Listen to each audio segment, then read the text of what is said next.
Israel pinarusahan na. Pinakamalaking wildfire na gaganap sa tinaguriang Holy Land. Winasak ng napakalaking apoy ang mga bundok sa paligid ng Jerusalem noong April 30, 2025. Ito ang isa sa pinakamatinding wildfire na naranasan ng Israel sa kasaysayan nito. Bakit kaya ganito kalakas ang apoy na ito? Ano ang pinagmulan? At may espiritual na kahulugan kaya ito sa tinaguriang Holy Land? Yan ang ating aalamin.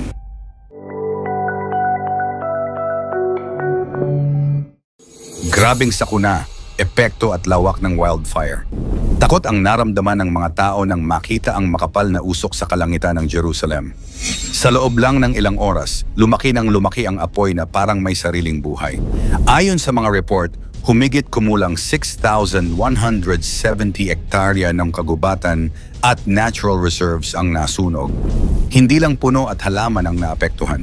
Libo-libong residente mula sa iba't ibang komunidad tulad ng Neve Shalom, Mesilat Zion at Mevo Horon ang napilitang lumikas ng palapit ang apoy sa kanilang mga tahanan. Nakakakabang ang sitwasyon dahil parang walang makakapigil sa paglaganap ng apoy. Isa sa pinaka-naapektuhan ay ang Route 1, ang pangunahing highway na nagkokonekta sa Jerusalem at Tel Aviv. Napakaraming sasakyan ang stranded nang ipasara ito dahil sa nagbabantang panganib.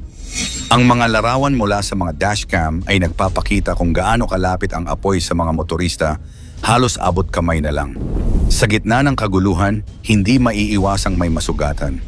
Mahigit 16 na individual ang dinala sa ospital dahil sa pagkalanghap ng usok at pagkakaroon ng mga paso.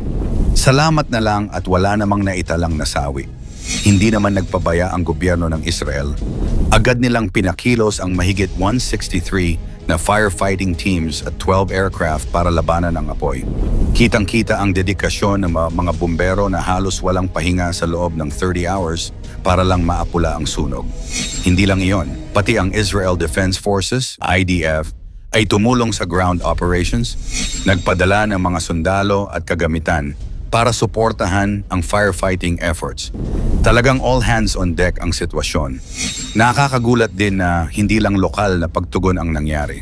Ang mga bansang Italy, Croatia at North Macedonia ay nagpadala ng mga firefighting aircraft para tumulong sa pagkontrol ng apoy. Isang patunay na sa panahon ng sakuna, nagsasama-sama ang sangkatauhan para tumulong sa isa't isa. Pero ang tanong ng marami, ano ba talaga ang pinagmula ng sunog? Aksidente ba ito o may nagkasala? Ayon sa mga autoridad, hindi ordinaryong sunog ang nangyari. Inaresto nila ang mahigit 18 katao dahil sa suspetsya ng arson o sinasadyang pagsunog. Isa sa mga nahuli ay isang residente ng East Jerusalem na may dalang mga material na madaling masunog. Pero hindi rin maaaring isantabi ang environmental factors.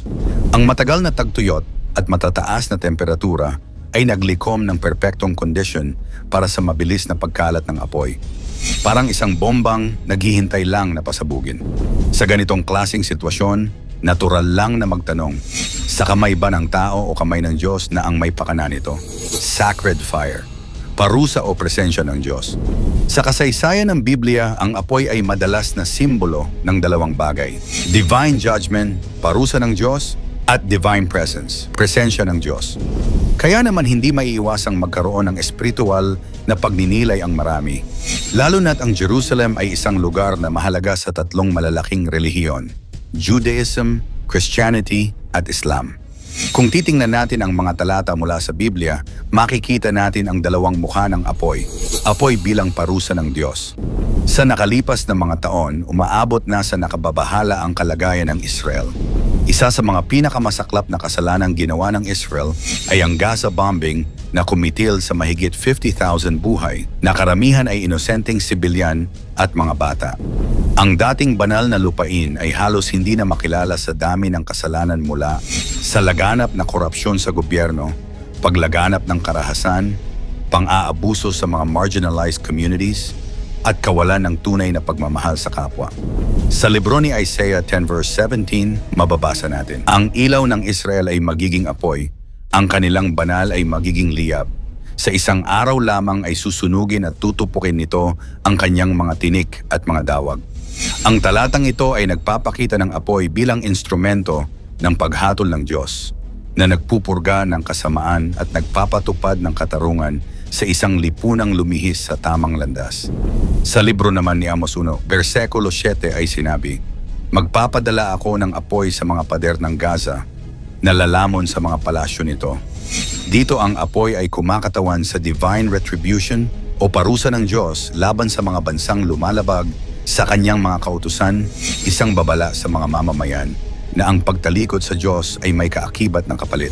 Apoy bilang presensya ng Diyos. Sa libro naman ng Exodus 3 verse 2, mababasa, "Ang anghel ng Panginoon ay nagpakita sa kanya sa isang liyab ng apoy mula sa gitna ng isang mababang punong kahoy." Ang nasusunog na mababang punong kahoy ay simbolo ng presensya at pagtawag ng Diyos na nagpapahiwatig na ang apoy ay kumakatawan din sa divine communication at kabanalan. Sa libro ni Zechariah 2 verse 5 sinabi, "Sapagkat ako ay magiging pader ng apoy sa palibot niya, wika ng Panginoon, at ako ay magiging kaluwalhatian sa kanyang gitna."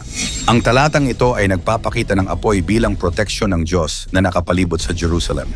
Ngayon sa harap ng wildfire na ito sa Jerusalem ngayong 2025, maaaring iba-iba ang interpretasyon ng mga tao. Divine judgment.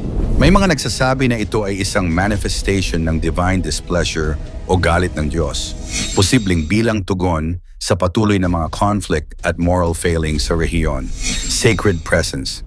May mga naniniwala naman na ito ay isang paalala ng patuloy na presensya ng Diyos at isang panawagan para sa spiritual awakening at pagsisisi.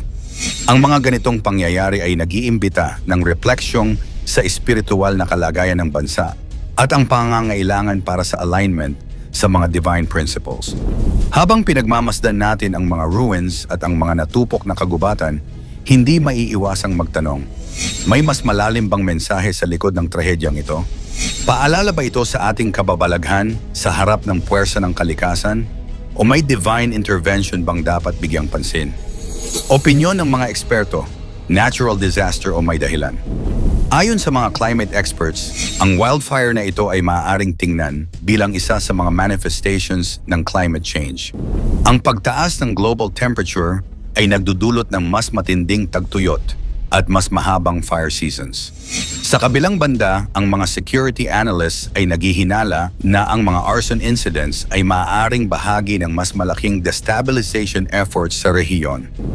Anila, ang timing ng mga sunog ay masyadong strategic para maging coincidence lang.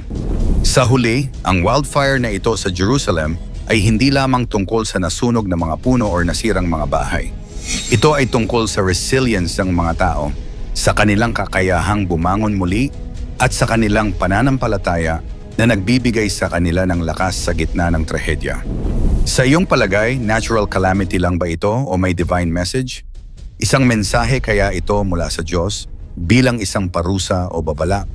Ikomento mo naman ito sa ibaba. Huwag kalimutang i-like at i-share. Maraming salamat at God bless.